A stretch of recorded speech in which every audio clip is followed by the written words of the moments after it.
ನಮಗೂ ದೇವೇಗೌಡರಿಗೆ ಟಿಕೆಟ್ ಕೊಡ್ತಾ ಇರ್ತೀವಿ ನಿರೀಕ್ಷೆ ಇದೆ. ಒಬ್ಬ ರಾಜ್ಯದ ಹಿರಿಯ ನಾಯಕರು ಮತ್ತು ಕರ್ನಾಟಕದ ಪರವಾಗಿ ಒಂದು ಗಟ್ಟಿಯಾಗಿ ಮಾತಾಡ್ತಿರ್ತಾರೆ.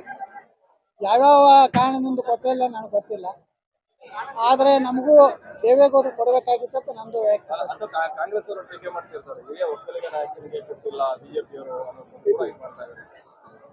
ಏನು ಬಿಜೆಪಿಯವ್ರಿಗೆ ಏನು ಅವ್ರ ವಿಚಾರ ಇದೆ ಗೊತ್ತಿಲ್ಲ, ಆದರೆ ದೇವೇಗೌಡರಿಗೆ ನಾ ಪ್ರಧಾನಮಂತ್ರಿಗಳಿಗೆ ವಿನಂತಿ ಮಾಡ್ಕೋತೀನಿ, ಯಾವ ರೀತಿ ನೇರ ನಾಮಿನೇಷನ್ ಇದೆ. ಈಗ ಇವ್ರನ್ನ ಮಾಡಿದಾರಲ್ಲ, ನಮ್ಮ ಧರ್ಮಸ್ಥಳ ವೀರೇಂದ್ರ ಹೆಗ್ಗಡೆ ಅವ್ರನ್ನ, ನಮ್ಮ ಇನ್ಫೋಸಿಸ್ದು ಇವ್ರನ್ನೆಲ್ಲ ಸುಧಾಮೂರ್ತಿ ಅವ್ರನ್ನ, ಹಂಗೆ ದೇವೇಗೌಡರು ಸಹ ಒಬ್ಬ ಸದನದಲ್ಲಿ ಒಬ್ಬ ಹಿರಿಯ ನಾಯಕರು ಇರಬೇಕು. ಕರ್ನಾಟಕದ ಧ್ವನಿಯಾಗಿ ಅವ್ರು ಕೆಲಸ ಮಾಡ್ತಾರೆ.